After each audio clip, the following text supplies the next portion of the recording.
World History 2, Chapter 23, Segment 6. French Empire. At this point, Napoleon and France control most of Europe. The only parts of Europe they don't control are Britain, Portugal, Sweden, and the Ottoman Empire. Those are free. Now, it doesn't directly rule over the rest of the states. Some of them are independent states. That would be Spain, the Duchy of Warsaw, and some of the Germanic kingdoms. These ones have their own ruler. However, they're puppet governments that answer directly to France and Napoleon, so they're pretty much under French control. The rest of the states that I'm about to mention are allies. That's Russia, Prussia, and Austria. They are free and independent. They have their own monarchies in place, but they are allies, meaning they have to help with whatever France wants. At this point, Napoleon's empire looks very strong, looks good on paper, but in 1812, it all falls to pieces. Here's a map in blue. This is France in 1799, right here. By 1812, Napoleon had added these small green territories to France itself. Those are completely under French control. Then here, this light purple are states under Napoleon's control. So these are the ones that he doesn't directly rule, but he has influence over.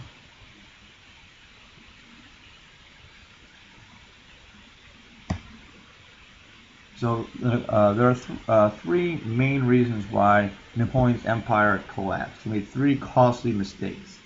The first was the continental system. Since France could not hold the English Channel long enough for an invasion force to cross the sea, Napoleon decided that he wanted to try to defeat Great Britain in a different way. They wanted to blockade England, surround it with as many French ships as possible, not allow anyone in or on the continent of Europe, hence continental system, to be able to trade with Great Britain. Hopefully this would weaken her so that she couldn't trade and her economy would collapse. However, the blockade is ineffective. Number one, the French allies in Europe disregard the blockade and trade with Great Britain anyway. They want products and goods from Great Britain, and they want to sell their products in Great Britain.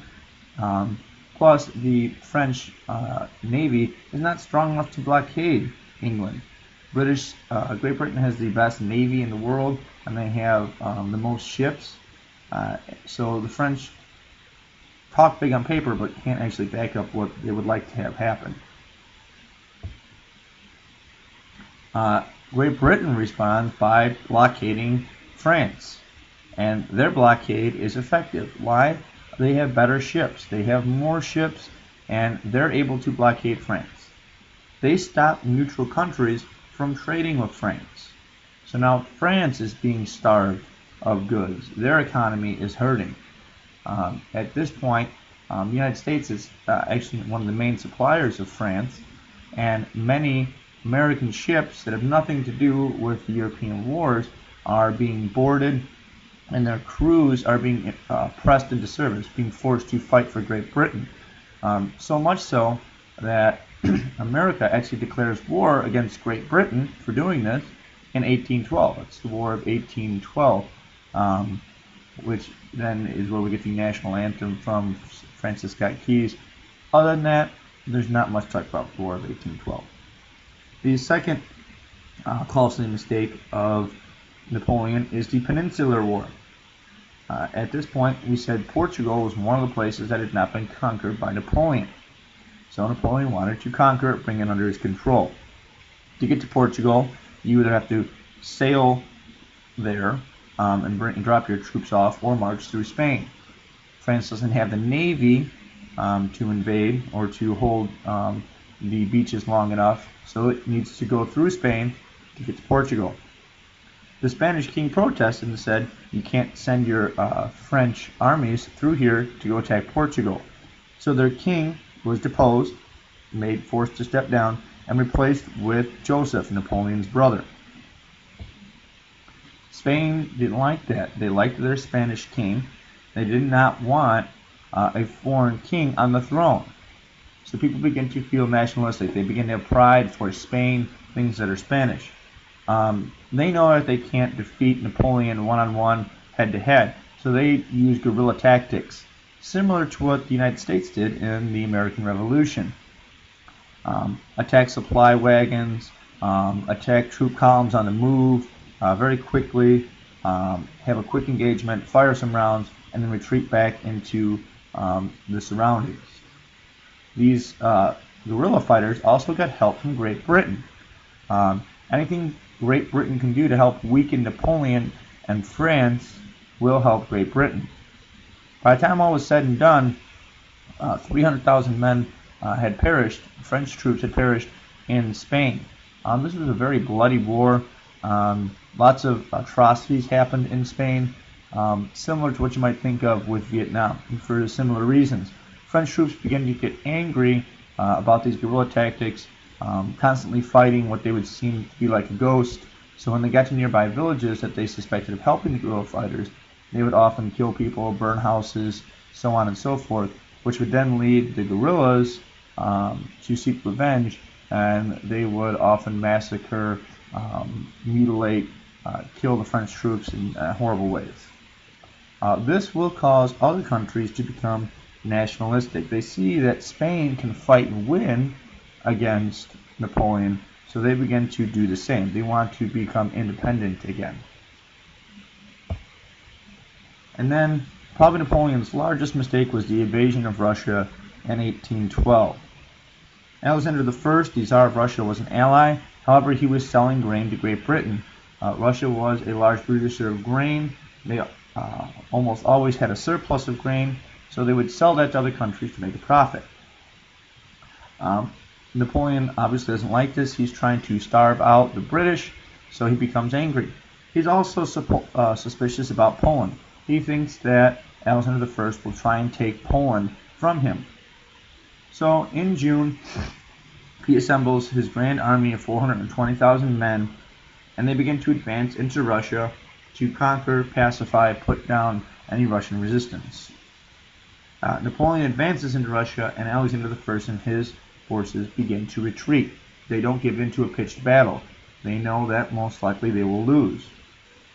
However, as they retreat, they use a scorched earth policy. They burn and destroy anything that can be used of value on their way out. So yes, they are destroying their own citizens' homes. They're killing livestock. They're laying waste to their own grain fields. However, the thought is that the deeper that Napoleon goes into Russia, the longer his supply routes will be. He can no longer get supplies from the surrounding countryside because they've killed anything that the French troops could use as food. So they're going to have to get all of their food from France, and that takes quite a long distance to travel over to get food to the front lines. Then on September 7th, the Russian forces actually do fight a pitched battle against Napoleon. It's the Battle of Borodino. At first, it's indecisive, meaning one side does not have a clear lead over the other. However, later in the battle, France, Napoleon begin to have the upper hand. So the Russians begin to retreat.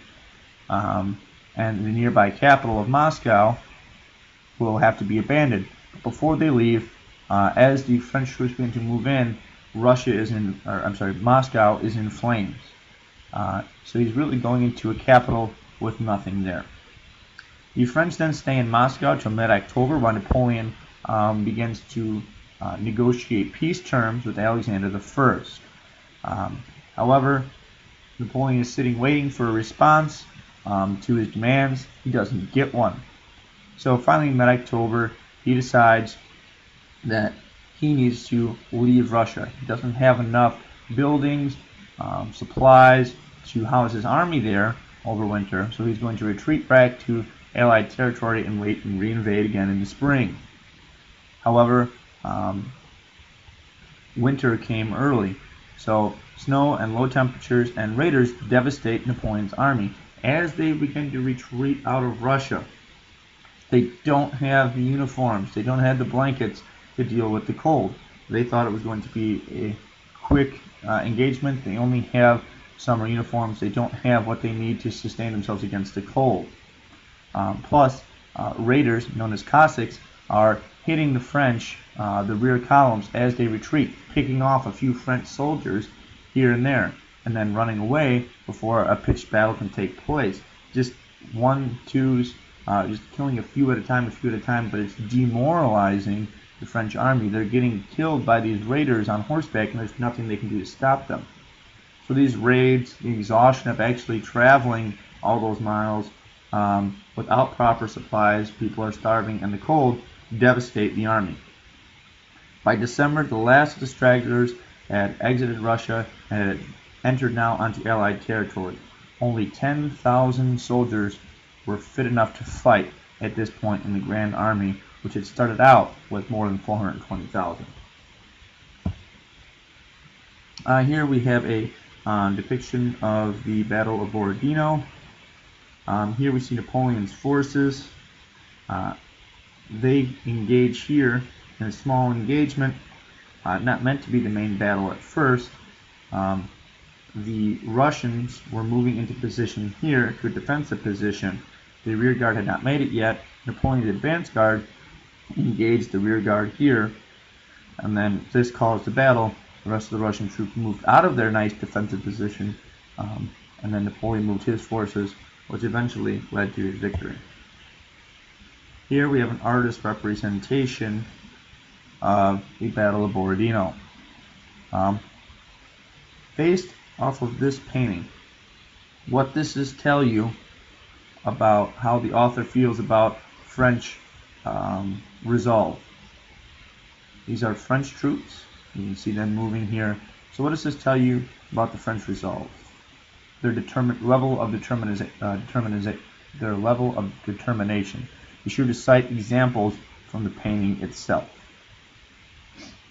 So basically, how determined are the French at the Battle of Borodino, and how do you know this? Here we see Napoleon retreating from Russia. Notice, you see the men on the ground, some frozen or starved to death, not properly equipped. Napoleon himself is downtrodden, almost looks defeated, even though he hasn't been defeated in battle. He looks defeated. His troops, ragtag, down faces, very dark and gloomy. Napoleon's downfall.